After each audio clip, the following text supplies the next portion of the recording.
Hello दोस्तों, स्वागत है हमारे यूट्यूब चैनल डियर लर्नर्स में।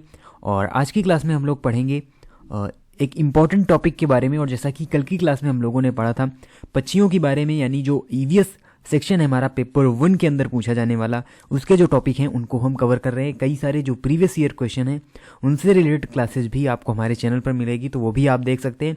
और आप वहाँ पर देख सकते हैं कि किस प्रकार के क्वेश्चन हमसे पूछे जाते हैं, और वो जो क्वेश्चन पूछे जाते हैं उन्हीं को हम यहाँ पर टॉपिक वाइज कवर करने वाले हैं आगे आने वाले कुछ दिनों तक, जिनमें जो भी इम्पोर्टेंट पशु पक्षी से रिलेटेड क्वेश्चन पूछे जाते हैं, साथ ही साथ जो कीट यानी मधुमक्खी हो गई, चींटी हो गई, इनसे रिलेटेड जो फैक्ट पूछे जाते हैं उनके बारे में, और कहाँ के जो घर हैं, कहाँ का जो खान पान है वो किस तरीके का है, इससे रिलेटेड ही क्वेश्चन जो हमको देखने को मिलते हैं।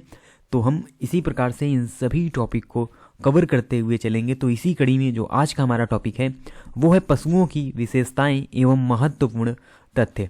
देखिए, जो पशुओं से रिलेटेड कई सारे पशुओं के बारे में हम पढ़ेंगे, उनकी क्या विशेषताएं हैं उनके बारे में जानेंगे, और जानवरों से जुड़े कुछ महत्वपूर्ण तथ्यों पर हम बात करने वाले हैं। तो चलिए स्टार्ट करते हैं आज की क्लास को और देखते हैं सबसे पहले जानवरों से जुड़े कुछ महत्वपूर्ण तथ्यों के बारे में। तो देखिए, जिन जानवरों के बाहरी कान और शरीर पर बाल होते हैं वो बच्चे देते हैं, और इन्हें ही हम क्या कहते हैं, स्तनधारी। जो स्तनधारी एनिमल्स हैं वो हम इन्हें कहते हैं मैमल्स कहते हैं, यानी जो बच्चे देते हैं। कुछ देखिए पशु हैं आपके जो अंडे देते हैं, यानी जैसे पक्षी हैं आपके अंडे देते हैं, और जो जानवर हैं ये कुछ अगर जानवरों को हम छोड़ दें तो लगभग सभी स्तनधारी ही यहाँ पर होते हैं। इस प्रकार से अलग अलग इनको बांटा गया है, वो एक अलग टॉपिक है, लेकिन यहाँ पर हम इनसे जुड़े हुए कुछ महत्वपूर्ण तथ्यों पर बात करने वाले हैं। उसके बाद देखिए, जानवरों में भी देखने, सुनने और महसूस करने की शक्ति होती है, और इनकी अपनी पूरी एक भाषा होती है। वैज्ञानिकों का ऐसा मानना है कि इनकी अपनी एक भाषा होती है, क्योंकि आप देखते हैं कोई अगर गाय है, उसका अगर बछड़ा है, तो उनके बीच में आपस में कम्युनिकेशन होता है। वो हम भले ना समझ पाते हों, लेकिन उनकी आपस में देखने, सुनने और महसूस करने की जो शक्ति है वो उनके पास होती है। आप देखते हैं कुत्ते को जैसे ही आप रोटी डालते हैं वो डेली आपके घर में आने लगता है, तो कहीं ना कहीं उनमें एक फीलिंग्स भी होती है, देखने, सुनने और महसूस करने की जो शक्ति है वो भी उनमें होती है। इनकी अपनी एक लैंग्वेज होती है।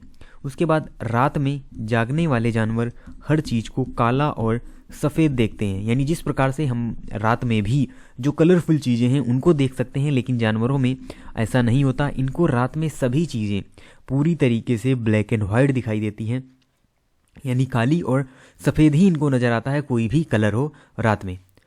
और बात करें अगर हम दिन में जागने वाले जानवर आमतौर पर कुछ रंग ही देख पाते हैं, तो सभी रंग ये देख नहीं पाते, यानी इनकी जो आँखों की क्षमता होती है वो तो यानी ये तेज़ तो बहुत देख सकते हैं, लेकिन जब बात आती है कलर की तो यहाँ पर दिन में जागने वाले जानवर भी कुछ रंगों को ही देख पाते हैं, पूरे रंगों को वो देख नहीं पाते, बल्कि रात में तो ये पूरी तरीके से ब्लैक एंड वाइट ही देखते हैं। तो ये कुछ तथ्य हैं जानवरों से रिलेटेड। फिर है यहाँ पर कुछ जानवर तूफान या भूकंप आने के कुछ समय पहले अजीब हरकतें करने लगते हैं। तो देखिए, जो अगर हम जानवरों की बात करें, जैसे कुत्ते की बात करें, तो कहीं ना कहीं इसको जो अदर जो फ्रिक्वेंसीज हम नहीं सुन सकते वो भी जानवरों में महसूस करने की शक्ति होती है। इसलिए ये जैसे तूफान आने वाला है, भूकंप आने वाला है, उसके पहले ही इनको पता चल जाता है, और ये एक अजीब हरकतें करने लगते हैं, इधर उधर भागने लगते हैं।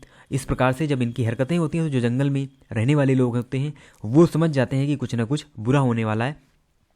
तो इस प्रकार की हरकतों से भी हमें पता चलता है कि इनकी जो सेंस पावर है वो काफ़ी ज़्यादा होती है। फिर बहुत से जानवर हैं किसी खास मौसम में एक लंबी गहरी नींद में चले जाते हैं। जैसे कुछ जानवर हैं जो शीत निद्रा में चले जाते हैं। जैसे आप ठंडी का मौसम शुरू हो गया तो जैसे ही ज़्यादा ठंडी होगी, जो आपके सांप हैं वो काफ़ी नीचे चले जाते हैं, शीत निद्रा में चले जाते हैं, यानी वो पूरी तरीके से सो जाते हैं, क्योंकि वो एक कहीं ना कहीं वो इनकी क्वालिटी होती है। जैसे छिपकली हो गई, ये सभी ऐसे कुछ जानवर हैं जो लंबी गहरी नींद में चले जाते हैं। उसके बाद बिल्ली के जो दांत हैं नुकीले मांस फाड़ने हेतु प्रयोग में आते हैं, तो ये उनकी दांतों की कैटेगरी है अलग अलग, जिस प्रकार से हमने पक्षियों में पढ़ा था अलग अलग उनकी चोंच होती है। फिर यदि कुछ प्रजातियों को छोड़ दें तो लगभग सभी स्तनधारी वर्ग के जंतु बच्चे देते हैं। तो वही हम पीछे आपको बता चुके हैं, कुछ अगर प्रजातियों को हम छोड़ें तो जितने भी मैमल्स होते हैं सभी क्या करते हैं, बच्चे देते हैं। फिर जिन जानवरों के कान बड़े होते हैं उनकी सुनने की क्षमता अधिक होती है। तो देखिए, हमारे कान के पीछे भी इस प्रकार की संरचना होती है जिससे टकराकर ही आवाज़ अंदर आती है, यानी हम अपने कानों के पीछे हाथ लगाकर सुनते हैं, तब हमको और भी ज़्यादा जो आवाज़ है वो सुनाई देती है। इसी प्रकार से जिन जानवरों के जो कान हैं बड़े होते हैं उनकी सुनने की क्षमता काफ़ी अधिक होती है। तो ये कई सारी क्वालिटीज़ हैं जानवरों से रिलेटेड। अब हम देख लेते हैं कुछ जानवरों की नींद। तो देखिए हमारी नींद का कोई हम ये कह लें पर्टिकुलर टाइम नहीं होता है। हम 6 घंटे 7 घंटे वैसे तो एवरेज बताया जाता है, लेकिन कोई 8 घंटे सोता है, कोई 10 घंटे सोता है। उसी प्रकार से जानवरों की भी एक यहाँ पर टाइम लिमिट है कि मतलब जो ये जानवर है वो कितने टाइम तक सोता है। तो यहाँ पर है गाय, तो गाय जो है वो 4 घंटे सोती है। अजगर आपका 18 घंटे सोता है। फिर है जिराफ, और जिराफ 2 घंटे सोता है। स्लाथ ये आपका 18 घंटे सोता है, और बिल्ली ये 12 घंटे सोती है। तो इस प्रकार से इनकी जानवरों की कुछ नींद है। इनसे रिलेटेड भी क्वेश्चन आपसे पूछ लिए जाते हैं कि जो स्लाथ है वो दिन में लगभग कितने घंटे सोता है। तो लगभग में ये आंसर होते हैं 17-18 आपका यहाँ पर टैली कर सकता है, लेकिन इतने नज़दीक जो ऑप्शन है वो आपको नहीं दिए जाएंगे। एग्जैक्ट ही आंसर यहाँ पर आपसे पूछा जाएगा। अब हम देख लेते हैं कुछ जानवरों के बारे में। तो सबसे पहले है यहाँ पर हाथी या एलिफेंट। तो हो सकता है आप में बहुत से लोगों ने हाथी देखा भी हो, बहुत से नहीं देखा हो, लेकिन उनसे जो रिलेटेड फैक्ट हैं वो आपको ज़रूर याद रखने होंगे। तो देखिए सबसे पहले इनकी विशेषता है हाथी हमेशा झुंड में रहते हैं। ये आप देख सकते हैं, हाथी हमेशा झुंड में रहते हैं जिनमें हथिनी और उनके बच्चे होते हैं। तो देखिए इससे रिलेटेड क्वेश्चन हम कर चुके हैं प्रीवियस ईयर क्वेश्चन की सीरीज में। हथिनी और उनके बच्चे रहते हैं झुंड में। झुंड में नर हाथी नहीं रहते, यानी जो भी 14 से 15 वर्ष की आयु के ऊपर के नर होते हैं वो झुंड में नहीं रहते।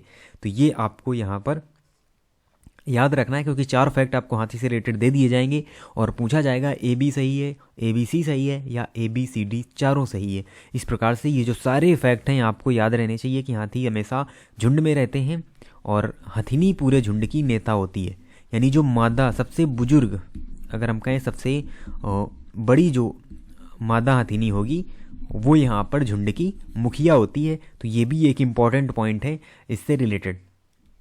उसके बाद एक बड़ा हाथी एक दिन में 100 किलो से ज़्यादा पत्तियाँ खा लेता है। यानी अब देखते हैं भारी भरकम ये जानवर होता है।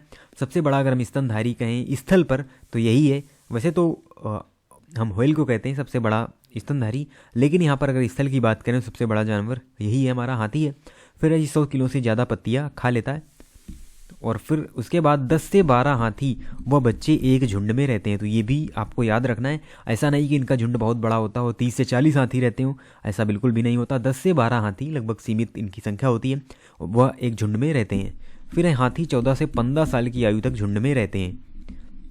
यानी जो नर हाथी होगा जब तक वो, यानी हम ये कह लें कि जब वो बड़ा हो जाएगा पूरी तरीके से, यानी अपने ऊपर डिपेंडेंट हो जाएगा, तो फिर उसे झुंड छोड़ना पड़ता है। नर हाथी यहाँ पर झुंड को छोड़ देता है। फिर एक बड़ा हाथी एक दिन में 100 किलो, देखिए रिपीटेड पॉइंट आ गया। उसके बाद हाथी एक दिन में केवल 2 से 4 घंटे ही सोता है। यानी जो हाथी की नींद होती है 2 से 4 घंटे ही ये दिन में सोता है। फिर 3 महीने का हाथी 200 किलो वजन का होता है।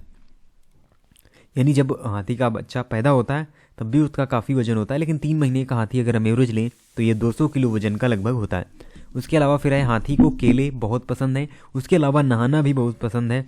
तो आप देखते हैं अपनी सूंड में पानी को भरकर अपने ऊपर डालता है। उसी प्रकार से हाथी को केले खाना भी बहुत ज़्यादा पसंद है। तो ये उसका पसंदीदा भोजन है बनाना, तो ये भी आपको याद रखना है।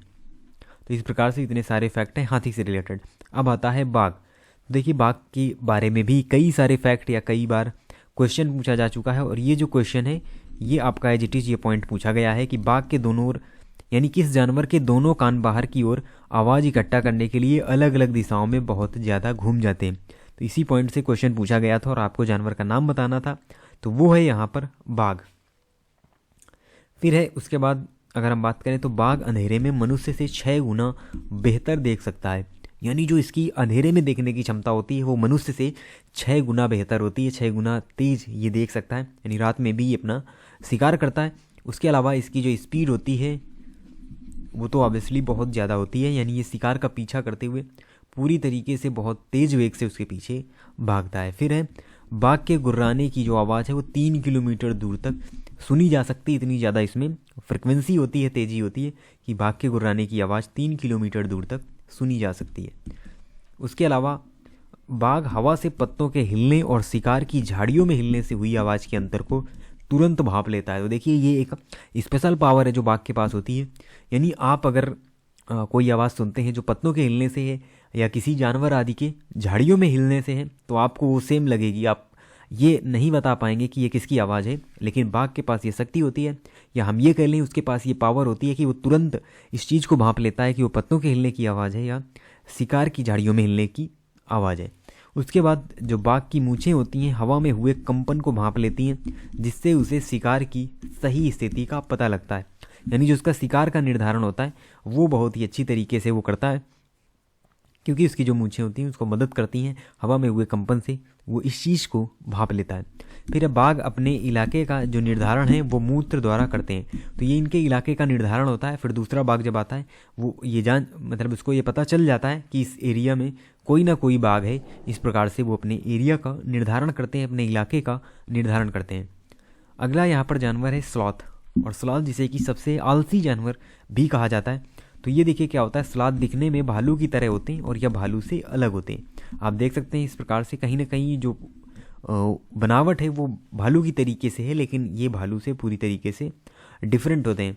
फिर यह 18 घंटे सोता है तथा 40 वर्ष तक जीता है। तो इससे रिलेटेड भी फैक्ट या क्वेश्चन ऑलरेडी पूछे जा चुके हैं कि इसकी जो नींद है कितने घंटे की होती है, ये कितने वर्ष जीता है। तो 40 वर्ष जीता है, 18 घंटे सोता है। तो यह अपनी पूरी ज़िंदगी में केवल 4 से 6 पेड़ों की पत्तियां ही खा पाता है। इसका क्या मतलब है कि ये बहुत ही दिन भर सोता ही रहता है। अगर बात करें तो 24 घंटे हमारे दिन में होते हैं, 18 घंटे ये सोता है।